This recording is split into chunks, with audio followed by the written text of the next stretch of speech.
नमस्कार, आपके साथ मैं हूं अर्पिता आर्या।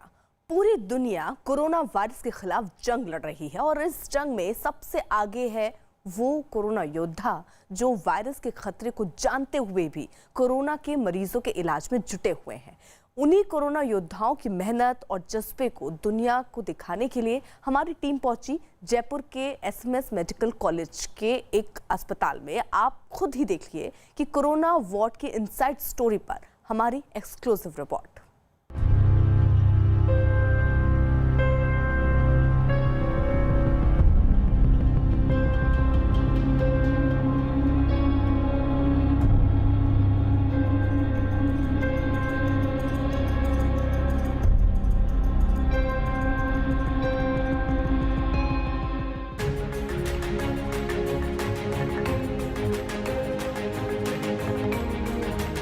कोरोना नाम सुनकर ही डर लगने लगता है, लेकिन डॉक्टर, मेडिकल स्टाफ कोरोना से दिन रात मुकाबला कर रहे हैं।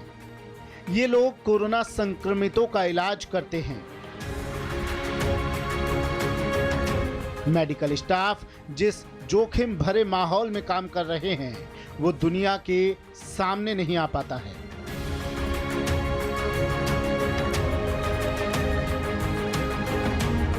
न्यूज़ 18 की टीम ने मेडिकल स्टाफ की मेहनत और जज्बे के बारे में सुना तो उसको दुनिया को दिखाने का फैसला किया। न्यूज़ 18 की टीम निकल पड़ी जयपुर के एसएमएस मेडिकल कॉलेज के इन्फेक्शियस डिजीज अस्पताल की ओर। यहाँ कोरोना मरीजों का इलाज होता है। आइए चलते हैं संक्रामक रोग अस्पताल। यहाँ जाने से पहले हमारे संवाददाता भंवर पुष्पेंद्र और कैमरामैन भवानी सिंह शेखावत ने पीपीई किट पहनी और सैनिटाइजेशन का पूरा ख्याल रखा।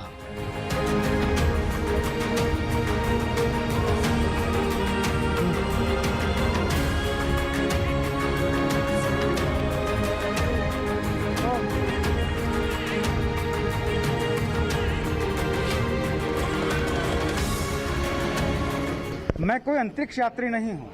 मेरा ड्रेसअप देखकर आपको लग रहा होगा, लेकिन ये पीपीई किट है। ये वही किट है जो कोरोना से हमें बचाती है।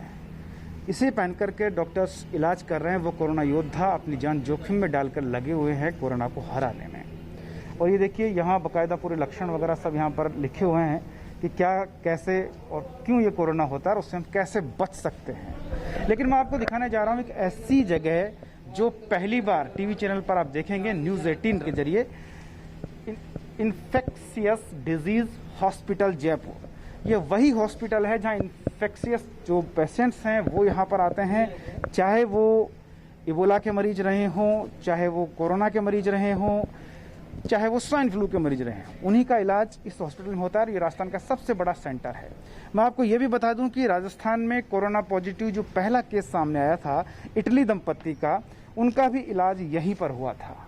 हालांकि इलाज होने के बाद वो कोरोना से संक्रमित नहीं रहे, लेकिन किसी अन्य बीमारी के चलते बाद में उनकी मृत्यु हुई। यहाँ से वो ठीक होकर गए और जब ये खबर सबके सामने आई तो सबको चौंका दिया गया। सब लोग एकदम से चौंक गए कि जयपुर में सफल इलाज हुआ है। और उसी अस्पताल में हम अंदर जा रहे हैं, बहुत ही सुरक्षा के साथ, बहुत ही एहतियातन प्रबंधों के साथ, क्योंकि आप देख पाएंगे ये वो हॉस्पिटल है जहां पर अभी भी कोरोना के 14 मरीज भर्ती हैं। उस वार्ड में भी मैं आपको लेकर चलूंगा, लेकिन सबसे पहले मैं आपको लेकर चलता हूं उस जगह पर जहां प्रभारी, यहाँ के जो चिकित्सा प्रभारी हैं वो बैठते हैं। जी हाँ, डॉक्टर गोवर्धन मीणा। उनसे मैं बातचीत करूंगा और उसके बाद आपको उस वार्ड में लेके जाऊंगा जहां पर मरीज भर्ती है।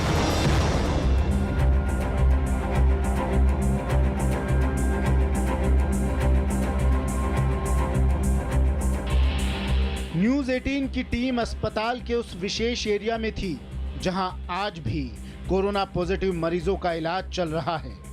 हमने सीनियर प्रोफेसर और संक्रामक रोग अस्पताल के प्रभारी गोवर्धन मीणा से बात की। गोवर्धन मीणा ने बताया कि इटली के पेशेंट का यहाँ इलाज किया था। यहाँ कितने पेशेंट का इलाज चल रहा है, उन्होंने ये भी बताया कि कौन सी सावधानियां रखनी चाहिए। और हमारे साथ इस वक्त हैं डॉक्टर गोवर्धन मीणा जी। वो यहाँ पर पूरा सिस्टम जो है उसको संभाले हुए हैं, प्रभारी हैं यहाँ के, उनसे बात करते हैं। डॉक्टर साहब, क्या डेजिग्नेशन, कौन सा हॉस्पिटल ये है और क्या यहाँ पर अभी काम हो रहा है? देखिए, मैं doctor Govardhan Meena, senior professor and प्रभारी संक्रामक रोग अस्पताल, SMS मेडिकल कॉलेज जयपुर। ये संक्रामक और इन्फेक्शियस डिजीज हॉस्पिटल है। इसमें जितनी भी जो कम्युनिकेबल डिजीजेज होती है दुनिया में और राजस्थान में और इंडिया में जो पाई जाती है, उनको हम यहाँ डील करते हैं। अभी हम जो है यहाँ पे कोरोना एक संक्रामक बीमारी है, उसको हम डील कर रहे हैं। उसके जो पॉजिटिव केसेज होते हैं, जो पॉजिटिव पेशेंट होते हैं, उनको यहाँ एडमिट करते हैं। इसमें क्या प्रोटोकॉल रहता है मरीज से, किस तरह से, कहाँ से? देखिए, इसमें जो आम पब्लिक में से जो कोविड-19 के जो पॉजिटिव पेशेंट होते हैं, जब कंफर्म हो जाते हैं वो लैब रिपोर्ट से कि वो पॉजिटिव हैं RT-PCR लैब से, उसके बाद में हम यहाँ पे एडमिट करते हैं। हमारी टीम कोरोना से बचने और एहतियात रखने की जानकारी ले चुकी थी, लेकिन अभी हमारे इस मकसद की मंजिल वो वार्ड था जहां कोरोना मरीजों का इलाज चल रहा है। इस बेहद सेंसिटिव एरिया को हर जानकारी को जुटाने के लिए डॉक्टर गोवर्धन मीणा के साथ हमारी टीम ने रुख किया अस्पताल की पहली मंजिल की तरफ।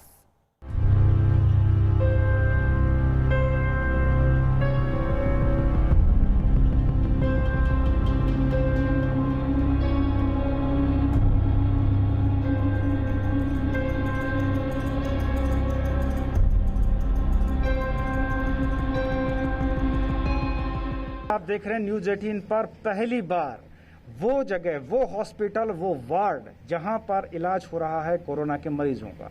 14 संक्रमित लोग यहां पर भर्ती हैं और हमारी कोरोना योद्धा, हमारे डॉक्टर्स, हमारी मेडिकल टीम जी जान से लगी हुई है। तकरीबन 70 दिन से ऊपर, 70 दिन से भी ज्यादा हो गया है और लगातार वो लोग यहाँ पर कोरोना से जंग लड़ रहे हैं और हौसला खुद भी नहीं तोड़ रहे और मरीजों का भी नहीं टूटने दे रहे हैं। वो मेडिकल टीम कैसे काम करती है, ये जानने के लिए आज हम यहाँ पर आए हैं और पहली बार आप न्यूज 18 पर ये देख पा रहे हैं।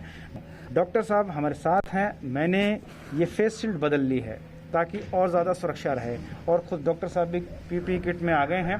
तो डॉक्टर साहब, क्या अब हम वार्ड में चल सकते हैं?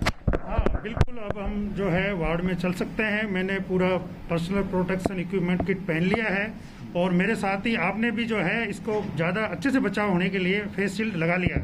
तो अब अपन वार्ड में चल सकते हैं। तो हमें दोनों को कोई दिक्कत नहीं, बिल्कुल कोई दिक्कत नहीं। कोई दिक्कत नहीं। Oh yes. आइए चलिए।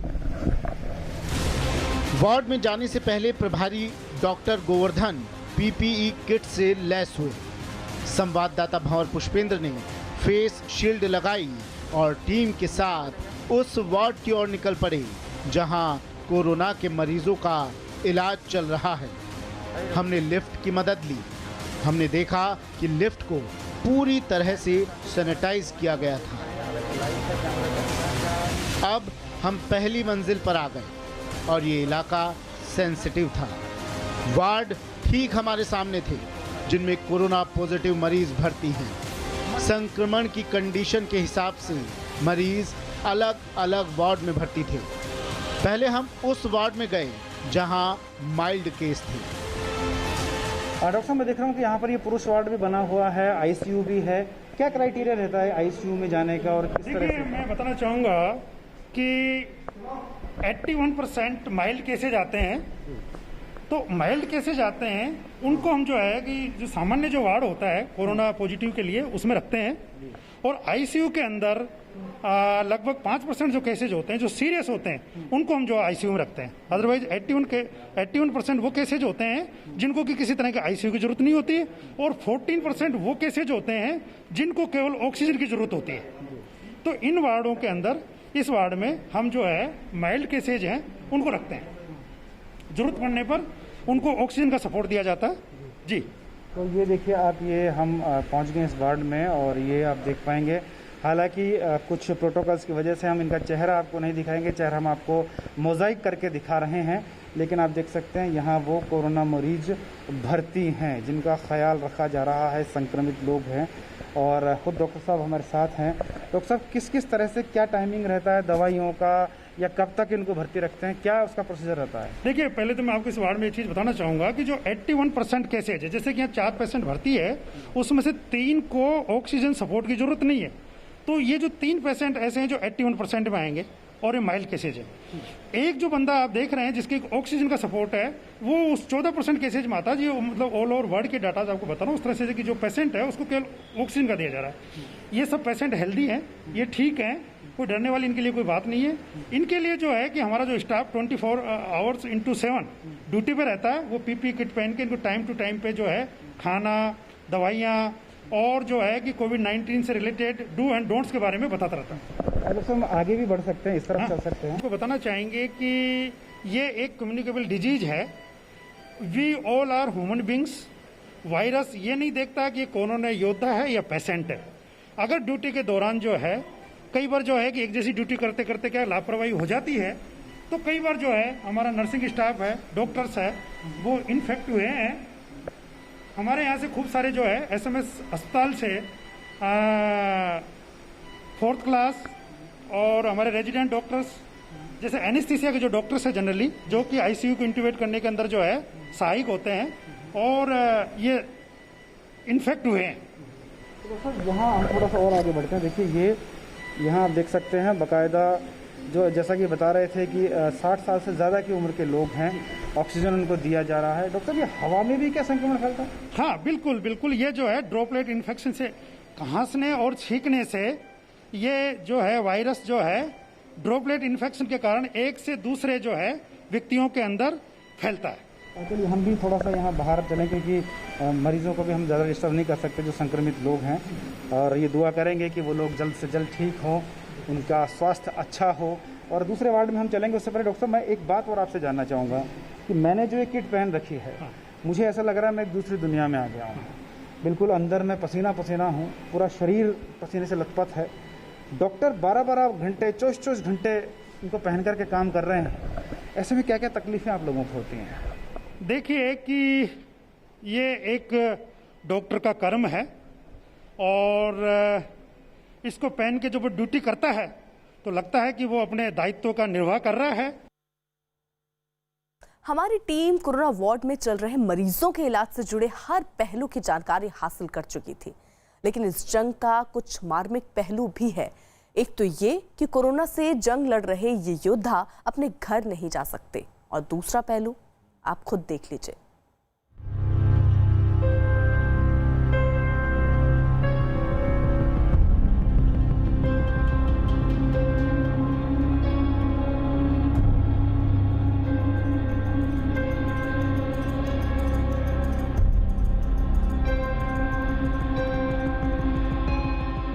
हम लोग ये इस तरफ, ये कौन सा वार्ड बना हुआ है आपका? देखिए ये भी आईसीयू बेड है इसमें भी, और इसमें भी जो क्रिटिकल कंडीशन में जो पेशेंट हैं वो एडमिट हैं और उनका ट्रीटमेंट चल रहा है। उनके थोड़े कोमोर्बिड कंडीशन के कारण जो है वो यहाँ आईसीयू बेड्स पे है। कितने मरीज हैं अभी इसमें अंदर? देखिए इसमें अभी जो है 5 मरीज हैं और स्टेबल हैं जी। संक्रमित की मौत हो जाती है तब क्या होता है, कौन सी मार्मिक कंडीशन होती है, हमने ये भी जानने की कोशिश की। हमने देखा कि डेड बॉडी को सैनिटाइज किया जाता है, उसको कवर करके उसका अंतिम संस्कार किया जाता है। मृतक के परिवार को बॉडी तक नहीं दी जाती है। जब डेथ हो जाती है जी संक्रमित व्यक्ति की, हाँ। तो मैंने सुना है, लोग भी सुनते हैं कि परिवार वाले नहीं जा पाते, दूर रहते हैं, देख नहीं पाते हैं। तो क्या इस तरह की कोई मार्मिक कंडीशन पैदा होती है? देखिए जैसा कि आपने अभी नोट किया होगा कि ये जो वार्ड है आईसीयू है, इसमें किसी भी पेशेंट के परिजन मिलने के लिए हम अलाउ नहीं करते हैं, क्योंकि उससे जो सोर्स ऑफ रिडक्शन अपन नहीं करके और कोरोना को जो है फैलने के अंदर मदद मिलेगी। तो इसलिए जो है कि किसी भी तरह के कोई परिजन वगैरह जो है अपने पेशेंट से जो फ़ोन के द्वारा बात कर ले, नंबर 1।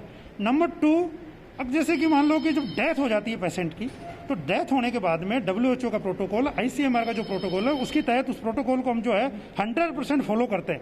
100% इसलिए फॉलो करते हैं, अगर नहीं करेंगे तो ये जो है कोरोना वायरस फैलने के पूरे कम्युनिटी में चांसेज रहेंगे। तो उसके लिए हम क्या करते हैं कि जब पेशेंट की डेथ होती है उसके बाद में हम उससे 1% सोडियम हाइपोक्लोराइड के द्वारा हम उसको जो है सैनिटाइज करते हैं, और फिर उसके जो नोस्ट्रिल है उसके अंदर कॉटन लगा देते हैं। और उसके बाद में जो आप ये थैली देख रहे हैं, भाई दिखाओ थैली ये वाली। तो ये जो किट है वो? हाँ ये किट है, देखिए आप जो है पहले ये पहनाई जाती है उसको, जो आप देख रहे हैं, हाँ जी जी, पहले ये पहनाई जाती है उसको। ये आप देख पाएंगे, पहले सबसे पहले डेड बॉडी को ये किट पहनाई जाती है। ये किट आप देख सकते हैं ताकि वो संक्रमण नहीं फैले। फिर ये प्लास्टिक, उसके बाद ये बैग उसको रखा जाता है, ये बैग में उसको डाला जाता है, तो उसके बाद संक्रमण का खतरा नहीं रहता। फिर उसके बाद में जैसे कि जो है संक्रमण का खतरा जो है मिनिमाइज हो जाता है, और उसके बाद में जो एम्बुलेंस है उसके अंदर जो एम्बुलेंस का ड्राइवर होगा वो वही सूट पहनेगा जो अपन ने पहन रखा है अभी, फुल पीपीई किट पहन के, और वो जो है उसको जो उसका जो है नेटिव प्लेस है वहां तक उसको वो है लेके जाएगा। परिजनों को जो है डेड बॉडी हैंड ओवर नहीं की जाती। क्यों नहीं की जाती, यही तो देखिए, परिजनों को इसलिए हैंड ओवर नहीं की जाती कि एक्चुअली वो ट्रेंड नहीं होते। कोविड-19 एक नई बीमारी है दुनिया के अंदर, भारत के अंदर, राजस्थान के अंदर। तो इस केसेज के अंदर क्या है कि डेड बॉडी को अगर हैंड ओवर कर देंगे तो वो जो है कि उसके साथ के अंदर जो अपने रिचुअल्स होते हैं, गाँव में शहरों में जो रिचुअल्स होते हैं निलाना का ये वो, तो वो करेंगे जिससे कि कोरोना वायरस के फैलने के पूरे चांसेस रहेंगे। तो परिजनों को जो है डेड बॉडी हैंड ओवर नहीं की जाती। As per WHO guideline, ICMR guideline, MOHFW ministry of health and family welfare जो भारत सरकार की जो गाइडलाइन है उसके तहत जो है उस डेड बॉडी को पैक किया जाता है, और उसके बाद परिजनों को हिदायत दी जाती है कि इसको जो है आप, जो मुस्लिम है वो उसका जो है कि आप कब्रिस्तान में ले जाएं, और जो हिंदू है वो उसको जला दी जाए। मतलब प्रशासन को पहले हैंड ओवर। जी जी जी, बिल्कुल बिल्कुल। जो संबंधित जो पेशेंट होता है, जो जिस थाने का होता है, उसके थानेदार को सूचना दी जाती है और वो उसके उसमें होता है। तो क्या ऐसा है कि उसकी बॉडी से जैसे मतलब वो एक्सपायर जब हो जाता है तो उसकी बॉडी में वो वायरस जिंदा रहता है? बिल्कुल बिल्कुल। उस जो पेशेंट है उसकी बॉडी के अंदर ये वायरस है, ये जिंदा रहता है। ये किसी भी सतह पे यूं डेड बॉडी में तो रहेगा ही रहेगा, लेकिन जिस बॉडी के जिस सतह की वो टच में आएगा उसमें भी 1 से 2 दिन के लिए वो जो है अलाइव रहेगा वायरस। अच्छा, जिस तरह से ये भी कहा गया कि फ्यूनल होगा, चाहे कब्रिस्तान में उसको जाके सपुर्द खाक करेंगे, उस वक्त 20 से ज्यादा लोग नहीं होने चाहिए, तो क्या क्यों ऐसा है? देखिए, इसके पीछे सबके पीछे जो गाइडलाइन बनाई गई है उसके पीछे जो मेन उद्देश्य है वो ये है कि ये जो संक्रमण है कोरोना वायरस का, वो एक व्यक्ति से दूसरे व्यक्ति के अंदर ट्रांसमिट ना हो। इससे बचने के लिए ही अपने एक संख्या लिमिट की है कि 20 से ज्यादा जो है उसके आखिरी उसके रिचुअल के अंदर नहीं जाए। क्या उसमें जैसे जलाते हैं उस वक्त भी ऐसा हवा में कोई वायरस निकलेगा जलाएंगे उसको, तो ऐसा कुछ? देखिए, ऐसा है कि जब जलाएंगे तो इसके कोई चांसेस नहीं है वायरस हवा में जाने के, लेकिन एहतियात के तौर पे जो है कि एक संख्या लिमिट कर दी गई कि सिर्फ 20 से ज्यादा जो है वहाँ पे शमशान के अंदर लोग नहीं जाएंगे। इस अस्पताल में काम करने वाला स्टाफ अपने घर नहीं जाता है। उनके रुकने के लिए होटल और अन्य जगहों पर इंतजाम किया गया है। हमने अन्य मेडिकल स्टाफ से जानने की कोशिश की कि उनका जोश कितना हाई है। उसकी बॉडी से जैसे मतलब वो उसी में रहेंगे, उसी में खाना खाएंगे, वहीं पे अपनी ड्यूटी करेंगे, और आप देख सकते हैं जिस तरह से ये पूरे एहतियात बंदोबस्त के साथ यहाँ पर रहते हैं। ये जो एरिया है वो उससे थोड़ा दूर है, यहाँ सैनिटाइज करने के बाद ही आया जा सकता है, उससे पहले नहीं आ सकते हैं। किस तरह की परेशानियाँ होती है? आप लोग काम कर रहे हैं दिन रात यहाँ, एक तरीके से ये कहें कि यमराज के ठीक सामने काम कर रहे हैं। सर, हमारे को बहुत अच्छा लग रहा है कि हमारी ड्यूटी कोविड-19 में लगी हुई है, तो हम ये चाहते हैं कि कोरोना को हम हराएं। हमारा फर्स्ट उद्देश्य यही है कि हम कोरोना का अपनी ताकत हौसले से इसको बहुत मजबूती से इसको हराएंगे। कोरोना की एक रोगी ऐसा है जिसमें संक्रमण के चांसेस रहते हैं, तो हम उस संक्रमण से लड़ते हैं। केवल इसलिए लड़ते हैं क्योंकि हमें उम्मीद है कि हम इससे एक न एक दिन जरूर जीतेंगे।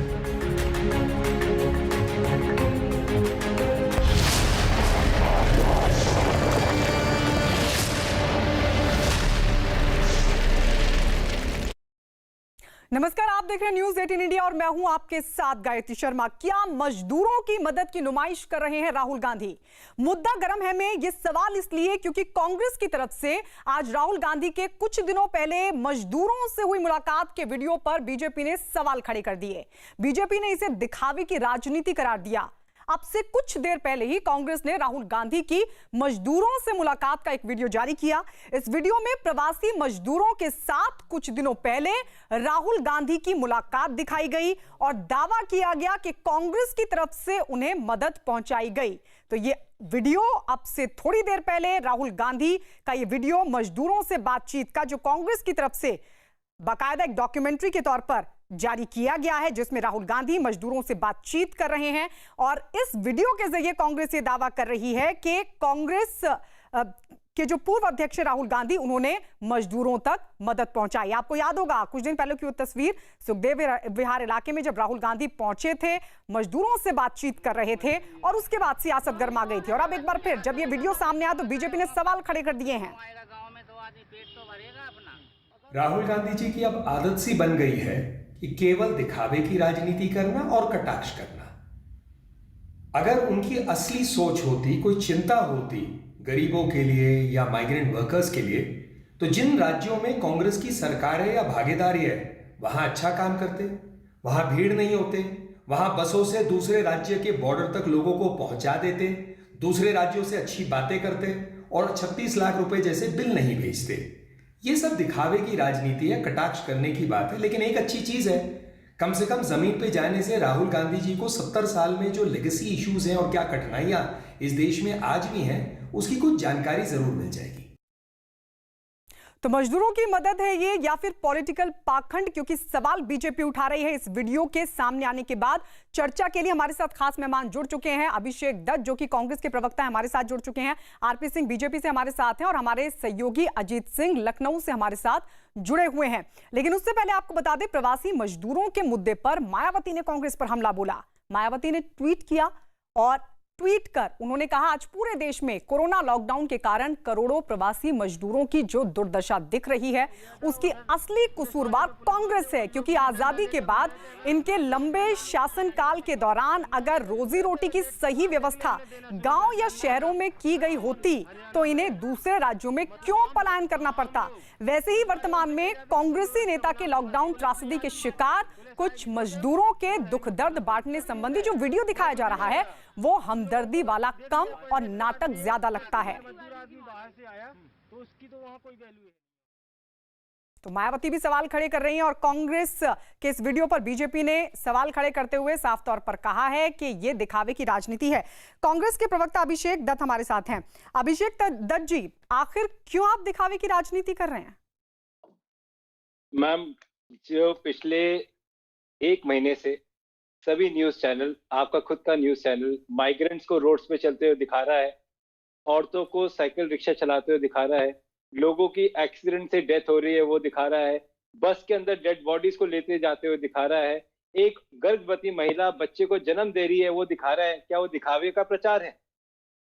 अगर आज राहुल जी बीच में गए, मुझे एक बीजेपी का नेता बता दीजिए, एक नेता, अमित शाह जी हो या कोई भी नेता हो, जिन्होंने जाके ये कोशिश भी करी हो कि जाके इन लोगों का दुख दर्द देख पाए। और मैं आपको बताना चाहता हूं, मैं आपकी डिबेट को सुन रहा था, आप याद कीजिए आरपी सिंह भाई भी डिबेट में हमारे साथ में हैं, जब योगी जी के स्टूडेंट्स के बच्चे जब जयपुर से जाने थे, उस समय उन्होंने अगर उनकी बसें रोक दी होती तो क्या होता? उस टाइम राजस्थान सरकार ने सोच नहीं रखी कि उनकी बसेस रोक दे, बच्चे वापस ना जा पाए।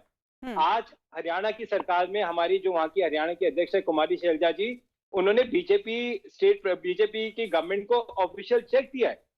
डी शिव कुमार जी ने ऑफिशियल चेक दिया। दिल्ली के अंदर हमने अरविंद केजरीवाल जी को चिट्ठी लिख के भेजा कि हमसे पेमेंट लीजिए बसेस की। अगर आज आप इसको दिखावे की राजनीति कहते हैं, और मैं एक चीज और आगे बढ़ के कहना चाहता हूं, पर ये बताइए ना अभिषेक जी, आप ये बताइए ना, एक तरफ तो आप वहां कोटा में पैसे ले लेते हैं बसों के लिए और दूसरी तरफ यहाँ पर दिखावा करते हैं, राहुल गांधी पहुंचते हैं, मजदूरों से मिलते हैं, उसका वीडियो आप जारी करते हैं। फुटपाथ पर बैठकर मजदूरों का दर्द सुनने से मजदूरों का क्या भला होगा?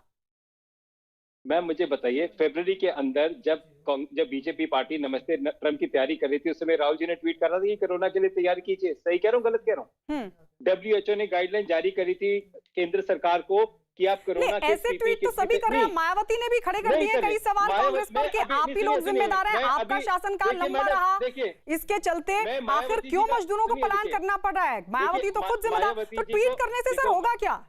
देखिए मायावती जी, आप तो मायावती जी की ट्वीट की बात आप कर रही हैं, मैं तो नहीं कर रहा। उनसे पूछ रहे हैं कि ट्वीट करने से क्या होगा? एकदम सही नहीं, मेरा सवाल ये है, आप कह रहे हैं ना कि राहुल गांधी ने ट्वीट किया था, राहुल गांधी ने कहा था कि आप तैयारियां कीजिए, लेकिन इससे मजदूरों का क्या भला हुआ, देश का क्या भला हुआ? ऐसे ट्वीट तो सभी कर रहे हैं। सुनिए, नहीं कर रहे। फरवरी में किसी भी एक व्यक्ति का ट्वीट दिखा दीजिए, राहुल जी ने कहा कि आप तैयारी कीजिए, तो ये परेशानी नहीं आती। अगर एज एन ऑपोजिशन अगर आज क्यों फुटपाथ पर पहुंच गए? मैम मैं कह रहा हूँ फुटपाथ पे इसलिए पहुंच गए कि उनके ऊपर, मजदूरों के ऊपर कोई ध्यान नहीं दे रहा। मजदूर रोड पे मर रहा है, आपको वो नहीं दिख रहा। तो आप 2 महीने तक इंतजार करते रहे? मैम 2 महीने तक हम इंतजार बिल्कुल नहीं करते रहे। सरकार ने पहले लॉकडाउन करा, पूरे देश ने लॉकडाउन का पालन करा, बिकॉज 2 महीने तक सरकार आज तक मजदूरों को वापस नहीं भेज पा रही। पर राहुल गांधी तो लॉकडाउन के बीच ही पहुंचे थे ना, राहुल गांधी लॉकडाउन के बीच ही पहुंचे थे, 16 मई को पहुंचे थे, वो तो लॉकडाउन के बीच ही पहुंचे हैं। आप कह रहे हैं कि लॉकडाउन का पालन किया? नहीं रुकिए, किसने नहीं करा? 16 मई, और लॉकडाउन कब हुआ था? 40 दिन पहले, 45 दिन पहले का 45 अभिषेक जी लॉकडाउन 4 चल रहा है, 17 मई तक लॉकडाउन 3 था, 16 मई को राहुल गांधी पहुंचे हैं फुटपाथ पर। देखिए आप मुझे बताइए, चलिए आएंगे अभिषेक जी, आएंगे, क्योंकि सवाल बड़ा है कि आखिर ये पॉलिटिकल पाखंड कर कौन रहा है? मजदूरों की मदद हो रही है या फिर ये पॉलिटिकल पाखंड है? इस बीच आपको बता दें कि बीजेपी के आरोपों पर पलटवार करते हुए कांग्रेस की तरफ से दावा किया गया कि केंद्र सरकार ने मजदूरों की फिक्र नहीं की। जरा सुनिए। उन्होंने किसी के साथ बात करनी है, और कम से कम कांग्रेस के जो पूर्व प्रधान हैं, अगर वो इसका जिम्मा लेते हैं तो बहुत ही खुशी की बात है, क्योंकि इतिहास में ये जो माइग्रेंट्स के साथ हुआ, ये इतिहास का सबसे बड़ी भूल बताई जाएगी कि हज़ारों और लाखों लोगों के बारे में सरकार भूल गई। तो सवाल यही खड़ा हो रहा है कि पॉलिटिकल पाखंड आखिर कर कौन रहा है, क्योंकि जो कांग्रेस की तरफ से वीडियो जारी किया गया उस पर बीजेपी सवाल खड़े करिए तो कांग्रेस कह रही है कि मजदूरों की फिक्र ही नहीं की। हमारे सहयोगी अजीत भी हमारे साथ हैं। अजीत, ये वीडियो कांग्रेस की तरफ से जो जारी किया गया है, वो वीडियो और उस पर अब बीजेपी के जो सवाल हैं, किस तरीके से देखें? आखिर कौन कर रहा है पॉलिटिकल पाखंड? देखिए बिल्कुल गायत्री, सवाल तो खड़े ही होते हैं। जिस तरह से वीडियोज जारी कर रहे हैं, जिस तरह कोटा की बसों को लेकर सियासत हो रही है, इन लोगों को शायद इस बात का अंदाजा नहीं है, ये प्रवासी मजदूर, ये छात्र, ये भारतीय हैं, ना कि उत्तर प्रदेश, राजस्थान और हरियाणा, पंजाब के हैं, लेकिन इनको अपनी सियासत की रोटी सेकनी। अगर एक मजदूर से राहुल गांधी फुटपाथ पर मिल जाते हैं, उसका वीडियो जारी कर देते हैं, कह रहे हैं कि जिस तरह अभिषेक दत्त जो कांग्रेस के प्रवक्ता है कह रहे हैं कि कहीं कोई नहीं गया, तो इनको बता दूं कि इनकी जानकारी करेक्ट कर लें कि योगी आदित्यनाथ उत्तर प्रदेश के मुख्यमंत्री कई बार अस्पताल में मरीजों से मिलने गए, जो बॉर्डर की इलाके हैं वहां मजदूरों से मिलने गए, उनको खुद उनसे बात की, घंटों तक रहे, लखनऊ आगरा एक्सप्रेस हाईवे पर गए। तो ये सियासत शायद इन लोगों को नहीं करनी चाहिए, क्योंकि इस वक्त जितने लोग हैं वो सारे हिंदुस्तानी हैं, उन्हें घर पहुंचाना है, उन्हें ट्वीट का जिक्र अभिषेक जी कर रहे हैं, वो ट्वीट तो सभी कर रहे हैं, मजदूरों से भी सभी मिल रहे हैं, तो फिर पॉलिटिकल पाखंड कर कौन रहा है? दिखावे की राजनीति कर कौन रहा है? बीजेपी के प्रवक्ता आरपी सिंह भी इस वक्त हमारे साथ जुड़ गए हैं। आरपी सिंह जी, कांग्रेस अगर मजदूरों से मिल रही है, राहुल गांधी मिल रहे हैं, फुटपाथ पर मिले, और अब ये जो वीडियो जिसमें वो मजदूरों से बात कर रहे हैं, तो आपके पेट में दर्द क्यों हो रहा है? बिल्कुल पेट में दर्द नहीं है। हम तो कह रहे मिले 10 बार मिले, पर उनका सोल्यूशन निकालें, उसका रास्ता निकालें, उनकी मदद करें। ऐसा कर नहीं रहे। इनकी सरकारें जहां पर है वो तो अन्यथा काम कर रही है। अब राजस्थान की सरकार ने बसें भेजी, उसका 36 लाख का बिल भेज दिया यूपी सरकार को। वैसे कहते हैं हमारी बसें खड़ी है राजस्थान की, तो इसलिए आप करिए, हम तो कह रहे मदद करिए, इमदाद करिए, लोगों तक जो राहत पहुंचाइए। अगर आपके मन में बहुत पीड़ा है तो यार 200, 400, 500 किलोमीटर उनके साथ पैदल चलिए ना। एक फोटो खिंचाने का क्या यार, 500 किलोमीटर चल के देखिए, 200 किलोमीटर पैदल चल के देखिए, फिर समझ लगेगा कितनी पीड़ा आपको। तो फोटो खिंचाने की बात नहीं, आप सोल्यूशन दे नहीं रहे, उसका कोई रास्ता निकाल नहीं रहे। हाँ, एक मीडिया में हाइप करने के लिए कुछ एक दिन कुछ करना, दूसरे दिन कुछ करना, ये मजदूर भी समझते हैं और खूब अच्छी तरह समझते हैं कि सब मुझे अच्छा शब्द नहीं। पर वो तो कह रहे हैं कि सरकार के पास, केंद्र सरकार रास्ता निकाले, सरकार के पास कोई रणनीति नहीं है। आएंगे आरपी सिंह जी। इस बीच राहुल गांधी जिस तरीके से मजदूरों से मिले हैं, कांग्रेस के इस वीडियो में राहुल गांधी जमीन पर बैठे हैं और मजदूरों से बातचीत करते हुए नजर आ रहे हैं। आइए आपको ये वीडियो दिखाते हैं।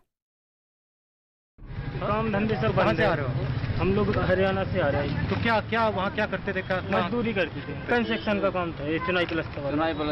और आपका पूरा परिवार यहाँ? ये पूरे परिवार ही है। अब सब एक साथ चले? हाँ, एक साथ चले। और कितने देर से चल रहे हो? कल से चले, शाम से। तो आपको क्या लग रहा है, आप वापस आओगे 2-3 महीने में या वहीं? अभी तक सोच ही है आने के लिए, मतलब जान बचाने के लिए बस उत्तर प्रदेश जा रहे हो। अगर आपका सामान छोड़ दिया उसका क्या होगा? वो उसकी चिंता नहीं है। क्या छोड़ा आपने वहाँ पे? बनाने खाने वाला, खाना बनाने करने का सामान सब छोड़ दिया। आरपी सिंह जी, ये मजदूर आपको पार्टी से दिखाई देते हैं, कांग्रेस के लोग हैं ये वो मजदूर है जो सड़कों पर थे, जो अपनी बात बता रहे हैं, उसके बाद सवाल क्यों? मैं बिल्कुल कब कह रहा हूँ कि कोई सवाल है इस बात, वो मिले मजदूरों से, हमको रोक रही थी, तो उसको एक नाटकीय रूप देकर एक वीडियो रिलीज कर देना। मैं इन्हीं से पूछा राहुल गांधी से, वहाँ के मजदूर भी तो निकल कर गए ना वहां से, और आज मैं अखबार पढ़ रहा था, पंजाब सरकार के लोग फोन कर रहे हैं, मजदूर कर रहे हैं, हमें वापस आना है। तो ये स्थिति बनी रहेगी। कुछ लोग, क्योंकि वहां पर 2 महीने लॉकडाउन था, वहां पर सुविधाएं नहीं पहुंचा पाए, जो वो बेशक किसी की सरकार हो, जो सुविधा नहीं पहुंचा पा रही, उस कारण से वहां से पलायन कर रहे हैं। और पलायन कर रहे हैं तो वो अब जब वहां पलायन करके पहुंच गए तो वापस भी आना चाहते हैं। आज का आप ट्रिब्यून अखबार पढ़कर देख लीजिए, पंजाब सरकार ने के लोगों ने, वहां के जो मंत्री, उन्होंने फोन किया, उनके अधिकारियों ने फोन किया, मजदूर कह रहे हैं हम वापस आना चाहते हैं, हम वापस अपने वापस आएंगे। तो परंतु इसके ऊपर राजनीति नहीं करनी चाहिए। ये सब इतना कहना है कि अगर राजनीति करनी है तो फिर डट के 500 किलोमीटर पैदल चले, समय लगेगा देश को कि कितना दर्द है आपके सीने में, वो आप उनकी मदद करें ना। हम कब करें, उनकी मदद करें, आप करनी, आप उनकी करते हैं मदद करने की। मैंने आपको उदाहरण दिया। आप उनको पीड़ा का एहसास कराने के चक्कर में इनकी पीड़ा को क्यों नहीं समझ पा रहे आरपी सिंह जी? ये मजदूर, ये तो किसी पार्टी से नहीं है। राहुल गांधी भले ही राजनीति कर रहे हो, आप भले ही राजनीति कर रहे हो, लेकिन कम से कम ये मजदूर जिनकी पीड़ा तो सच्ची है, इसका राजनीति से कोई लेना देना नहीं है। आएंगे आपके पास। कांग्रेस की तरफ से जारी वीडियो में दरअसल कुछ मजदूर ये दावा भी करते दिखे कि कांग्रेस की वजह से ही वो अपने घरों तक पहुंच पाए। जरा सुनिए। हमारा नाम चौधरी प्रजापति है। राहुल ने हमारे बच्चों की मदद करी, पहुंचाया, उनको बहुत धन्यवाद है। आने के बाद हम लोग जब घर पे आए, बाहर से आए, बाहर बैठे रहे, 2 महीना हो गया करीब। 2 महीने से वहाँ कुछ भी नहीं कर पाए और यहाँ पे तो था ही नहीं कुछ। जब बाहर से आए तो यहाँ क्या होगा। आने के बाद हम एक पहले ही दिन हम लोगों को राशन पानी व्यवस्था पूरी तैयार हो गई, हमारी हर चीज से व्यवस्था हो गई। अभी हम लोगों की अच्छी तरह खाने पीने के लिए कोई दिक्कत नहीं। हम लोगों ने धन्यवाद देते हैं, बहुत अच्छा किया उनको, एहसान कभी नहीं भूलेंगे कि हमारे साथ बहुत अच्छा किया उन्होंने। अभिषेक जी, ये वीडियो की तस्वीरें थी, इसमें कांग्रेस की भी तारीफ है, लेकिन फिर मेरा सवाल ये है कि चलिए आपने 4 लोगों तक भी अगर मदद पहुंचाई तो फिर कोटा में आपने पैसे क्यों लिए? देखिए मैम, केवल 4 लोगों तक मदद नहीं पहुंचाई। जब हमने यूपी सरकार को बसें दी थी, वो बसें हमने इसलिए दी थी कि हजारों लोगों की मदद हो पाए। जब तक कि प्रियंका जी ने ये भी कह दिया था कि हम तो उसमें झंडे भी हम आपको लगा के और फिर ये वीडियो क्यों जारी किया? देखिए, ये दिखाना और बताना क्या चाहते हैं आप? ताकि सरकार जागे। सरकार आज भी जो मजदूर रोड पे पैदल चल रहे हैं, आप किसी भी हाईवे पे चले जाइए। और मेरे जो आपके कॉरेस्पॉन्डेंट ने जिन्होंने रखा, मैंने कभी भी यूपी सीएम के बारे में नहीं कहा। मैंने कहा दिल्ली के अंदर बैठे जो इनके बड़े बड़े नेता हैं, क्या वो दिल्ली में जाके उन्होंने किसी से बात करी? मैंने यूपी सीएम का नाम भी नहीं लिया। मैं एक चीज और पूछना चाहता हूँ, आज यूपी का मजदूर अगर गाजियाबाद पहुंच जाता है, घर उसका गोरखपुर में है, क्या उसकी जाने की सुविधा आज तक 2 महीने तक यूपी सरकार ने करी है? जो हजारों मजदूर आज घर पहुंचाए गए हैं, जिसमें आपके राज्यों में आपकी सरकारें भी हैं, कई राज्यों की, वो क्या करें? क्या एक इसी तरह का वीडियो जारी करना शुरू कर दें, ऐसी प्रमोट करना शुरू कर दें खुद को? अगर आज 2 महीने के लॉकडाउन के बावजूद भी देश का मजदूर अपने घर नहीं पहुंच पा रहा, तो वाकई में हम सबको शर्म आनी चाहिए। मैं कोई पॉलिटिकल बात नहीं कर रहा। अगर आप अपने आप को डालें कि आपका या मेरा खुद का परिवार आज अपने गांव वापस जाना जा रहा है और मुझे 1000 किलोमीटर पैदल जाना है 2 महीने के बाद, आप सोचिए वो सोच क्या है। उस सोच के बारे में क्यों नहीं सोचते? और मैं एक चीज और आपको बताना चाहता हूँ, जो हमारा कॉन्स्टिट्यूशन ऑफ इंडिया है, उसमें 7 शेड्यूल आर्टिकल 81 बहुत क्लियरली डिफाइन करता है कि गवर्नमेंट ऑफ इंडिया की रिस्पॉन्सिबिलिटी है to migrate and to quarantine. ये सारे रूल आज 2 महीने के बाद आप ट्रेन अब शुरू कर रहे हैं। जून के बाद आपकी ट्रेन की बुकिंग शुरू हो रही है। जो ट्रेन अब आप शुरू कर रहे हो, आप 20 दिन पहले भी कर सकते हो। अगर कोई व्यक्ति अमेरिका से इंडिया आता है तो फ्लाइट में सोशल डिस्टेंसिंग नहीं होती। कोई व्यक्ति अब फ्लाइट लेके बॉम्बे से, दिल्ली से बॉम्बे जाएगा, मतलब राहुल गांधी, प्रियंका गांधी को मजदूरों की चिंता है, सरकार फिलहाल कुछ नहीं कर रही है। आपके कहने का मतलब ये है। ठीक है, आएंगे आपके पास, आएंगे, इस पर रिएक्शन लेंगे आरपी सिंह का। आरपी सिंह जी जवाब देंगे, लेकिन उससे पहले केंद्रीय मंत्री मुख्तार अब्बास नकवी ने राहुल गांधी के मजदूरों से मुलाकात के वीडियो पर क्या कहा, आइए आपको सुनवाते हैं। राहुल गांधी जी या कांग्रेस पार्टी प्रॉब्लम के सलूशन के बजाय पॉलिटिकल पोल्यूशन में ज़्यादा लगे हुए हैं। इनको पॉलिटिकल पोल्यूशन फैलाना बंद करना चाहिए और प्रॉब्लम के सलूशन का हिस्सेदार, भागीदार बनना चाहिए। आज जो है वो एक असाधारण संकट का समय है। नरेंद्र मोदी जी एक संकट मोचक की भूमिका में मजबूती के साथ संघर्ष करके, मेहनत करके, परिश्रम करके और इस प्रॉब्लम के समाधान के लिए काम कर रहे हैं। अब इनकी दिक्कत यह है कि ये हर दिन जो है वो कंफ्यूजन कैसे क्रिएट हो, ये सोल्यूशन नहीं चाहते बल्कि कंफ्यूजन चाहते हैं। आप जो है वो अगर इस समस्या के समाधान के हिस्सेदार भागीदार नहीं बन सकते तो ये पॉलिटिकल पाखंड और पॉलिटिकल घमासान के हिस्सेदार भागीदार तो इस समय मत बनिए, बाद में बनते रहिएगा। तो मुख्तार अब्बास नकवी ने कहा कि राजनीतिक पाखंड है। हमारे सहयोगी अजीत हमारे साथ है। अजीत, कैसे देखिए, क्योंकि पिछले कई दिनों से लगातार मजदूरों को लेकर जो सियासत चल रही है, बीजेपी और कांग्रेस के बीच जो रस्साकशी देखने को मिल रही है, वो कहां पर जाती हुई दिख रही है? क्योंकि कहीं ना कहीं जो मजदूर हैं वो इसके बीच पिसते हुए नजर आ रहे हैं। देखिए, बिल्कुल गायत्री, आपने सही बात कही कि दो पार्टियों की सियासत का जो खामियाजा है वो कामगार, श्रमिक और मजदूर उठा रहे हैं। कोटा से छात्र कैसे आए, इसको लेकर छात्रों को पहुंचाना प्रायोरिटी थी, उनको उनके घर पहुंचाना प्रायोरिटी थी, उनको लाना प्रायोरिटी थी, लेकिन यहाँ प्रायोरिटी थी कि किसने कितना भुगतान किया, किसने कितनी चिट्ठी जारी की। उसके बाद बसों को लेकर आपने देखा कि किस बॉर्डर पर कांग्रेस ने कितनी बसें खड़ी की। उत्तर प्रदेश सरकार ने सूची मांग ली, उसमें स्कूटर और ऑटो के नंबर आ गए। तो मजदूर और श्रमिक या छात्र, ये अलग एक इशू हो गया। यहां सियासत शुरू हो गई कि कौन कितना मजबूत है, कौन क्रेडिट ले जाए। तो क्रेडिट शायद लेने का वक्त नहीं, इन लोगों को शायद पता नहीं कि जो छात्र हैं वो देश के भविष्य हैं, जो मजदूर हैं, कामगार है, श्रमिक है, वो इस देश की ताकत हैं, जो आपको अन्नदाता, जो आपको आपके घर तक राशन पहुंचाते हैं, आपके सारे काम करते हैं, फैक्ट्रियां चलाते हैं, बिल्डिंगें बनाते हैं। उनके साथ अगर आप ऐसा करेंगे तो भविष्य में आपको इसका परिणाम भुगतने के लिए तैयार रहना होगा। ये सारे भारतीय हैं, फिर ये हिंदुस्तान बिल्कुल, ये सारे भारतीय और ये सभी पॉलिटिकल पार्टीज को समझना होगा। अजीत, जरा सुन लेते हैं कांग्रेस के नेता प्रमोद तिवारी ने क्या कहा। उन्होंने कहा कि बीजेपी को लेकर उन्होंने निशाना साधा और कहा कि केंद्र सरकार है वो मजदूर और किसान विरोधी है।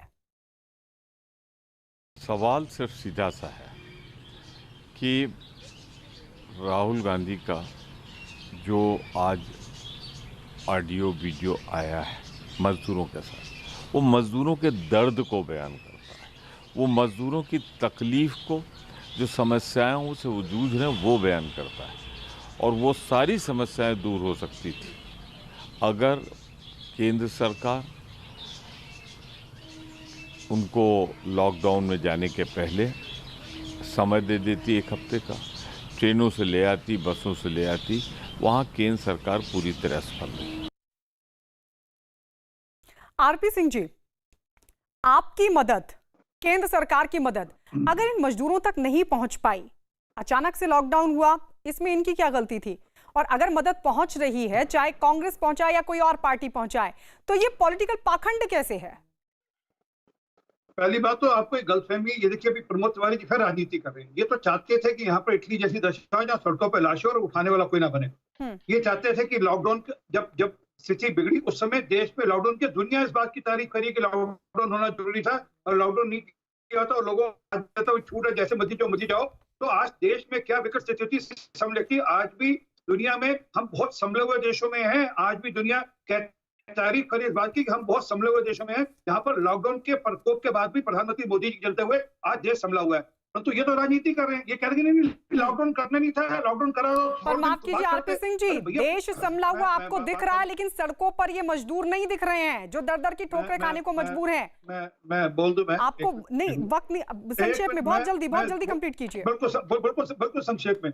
हमने, भारत सरकार ने ट्रेनों की सुविधा कर दी, श्रमिक ट्रेनों की सुविधा कर दी। वो श्रमिक ट्रेन ले नहीं रहे इनके लोग, महाराष्ट्र सरकार नहीं ले रही, दिल्ली सरकार नहीं ले रही। आपने सुविधा कर दी, वहां राहुल गांधी फुटपाथ पर पहुंच गए, मजदूरों का दर्द सुना है, लेकिन उसके बावजूद भी मजदूर अभी भी कई जगहों पर दर दर भटकने को मजबूर हैं। सवाल यही है कि मजदूरों की मदद है या फिर पॉलिटिकल पाखंड, जो दोनों ही पार्टियों की तरफ से किया जा रहा है। आप सभी का बहुत बहुत शुक्रिया हमारे साथ जुड़ने के लिए। और इस बीच बता दें कि पश्चिम बंगाल सरकार ने रेलवे बोर्ड के चेयरमैन को चिट्ठी लिखी है।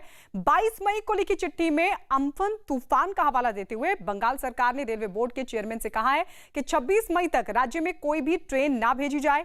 तूफान का हवाला देते हुए बंगाल सरकार ने कहा है कि राज्य की तमाम एजेंसियां राहत और बचाव कार्य में जुटी हुई हैं। ऐसे में जिला प्रशासन ट्रेन को रिसीव करने की स्थिति में नहीं होगा। अमित पांडे हमारे सहयोगी जुड़ गए हैं। अमित, क्या कहा है बंगाल सरकार ने? देखिए, चिट्ठी लिखी है, कल लिखी थी, और इसमें कहा है कि जो भी ट्रेनें संचालित कर रही थी केंद्र सरकार, 26 मई तक फिलहाल वह अपने राज्य में आने नहीं देंगे। और वजह यह है कि जो चक्रवाती तूफान उनके राज्य में आया था, उस वजह से जो स्थानीय प्रशासन है वो राहत बचाव कार्य में लगा हुआ है, इसलिए उन ट्रेनों को वह रिसीव नहीं कर पाएगा। तो लिहाजा 26 मई तक अपनी ट्रेनें वो न भेजेगी। चिट्ठी लिखी है, 1 पेज की चिट्ठी है। कल पश्चिम बंगाल के चीफ सेक्रेटरी हैं, उन्होंने चेयरमैन रेलवे बोर्ड को यह पत्र लिखा था। जी। लॉकडाउन के दौरान अपने अपने घरों की तरफ लौट रहे मजदूरों की भीड़ के बीच मुंबई के दहीसर चेक नाके पे मजदूरों की भारी भीड़ देखने को मिली। दहीसर चेक नाका पर बड़ी संख्या में मजदूर इकट्ठा हो गए। ये सभी मजदूर बिना किसी रजिस्ट्रेशन के यहां पहुंचे थे। मजदूरों की भारी भीड़ की वजह से सोशल डिस्टेंसिंग की धज्जियां उड़ती दिखाई दी।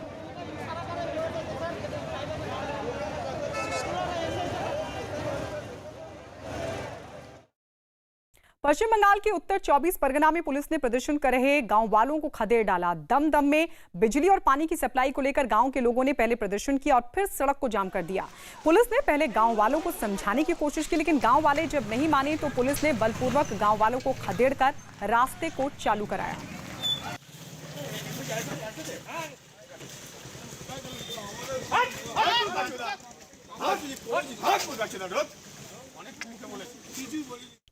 पाकिस्तान के पूर्व क्रिकेट कप्तान और जाने माने क्रिकेटर जावेद मियांदाद ने एक बार फिर जहर उगल दिया है। पिछले दिनों शाहिद अफरीदी के बयान पर गौतम गंभीर ने करारा जवाब दिया था।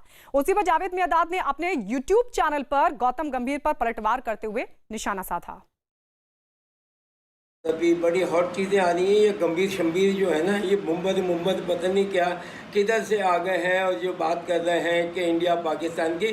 तुम पहले शर्म करो, अपने आप को देखो राइट, किस तरीके से तुम कर रहे हो। तुम्हारे में इंसानियत है, इंसानियत है, इंसान के साथ तुम क्या कर रहे हो तो तुम जानवरों के साथ क्या करते होगे राइट।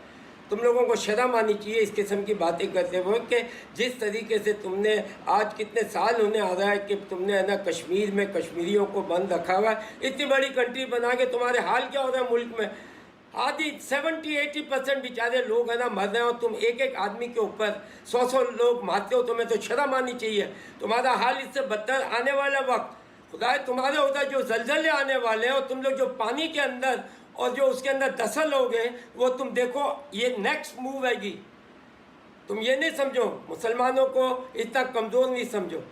तुम लोग अपने आपे से बाहर हो गए। इससे पहले भी तो है, हम लोग आते गए रहे, क्रिकेट खेलिए, प्यार मोहब्बत है। तुम अपने इंडिया के लोगों को, अच्छे लोगों के दिल से पूछो, उनकी दिल यही बोलेगा जो मैं कह रहा हूँ कि ह्यूमन बीइंग है ऑल ओवर द वर्ल्ड। देश के सबसे बड़े न्यूज नेटवर्क 18 के Hindi news channel news 18 India ने लॉकडाउन के दौरान एक पॉजिटिव सोशल कैंपेन शुरू किया है, स्टार्स का स्कूल घर में रहो खोल। और इस मुहिम में हमारे साथ जुड़े हैं टीवी की दुनिया के सुपरस्टार्स। तो मस्त रहिए, मलंग रहिए और घर में अपने परिवार के संग रहिए। नमस्कार, हम हैं शुभांगी आत्रे। आज सही पकड़े हैं, आप सबकी चहेती भाभी जी, और आप सबको ये बताना चाहते हैं कि भाभी जी घर पर ही हैं और हम ना सारे लॉकडाउन का और सोशल डिस्टेंसिंग का भी हर बात का पालन कर रहे हैं। कहा है कि जब भी हम घर पर रहते हैं ना तो सोचते हैं कि बार बार काहे कोई रोना कोरोना का। आज जब प्रशासन बोल रहा है, सारे ज्ञानी ध्यानी लोग बोल रहे हैं, सरकार बोल रही है, हमारे माननीय प्रधानमंत्री जी बोल रहे हैं कि घर पर ही रहिए, सुरक्षित रहिए, तो आप सब भी घर पर ही रहिए, सुरक्षित रहिए, साफ सफाई कीजिए, अपनी इम्यूनिटी को बढ़ाइए। हाँ, उससे कहा होगा ना कि जब हम सब मिलकर ई जंग को लड़ेंगे तो ई महामारी से हम जरूर जीत कर रहेंगे। अगर आप अपनी भाभी जी को थोड़ा सा भी प्यार करते हैं ना तो मस्त रहिए, मलंग रहिए और अपने परिवार के संग रहिए।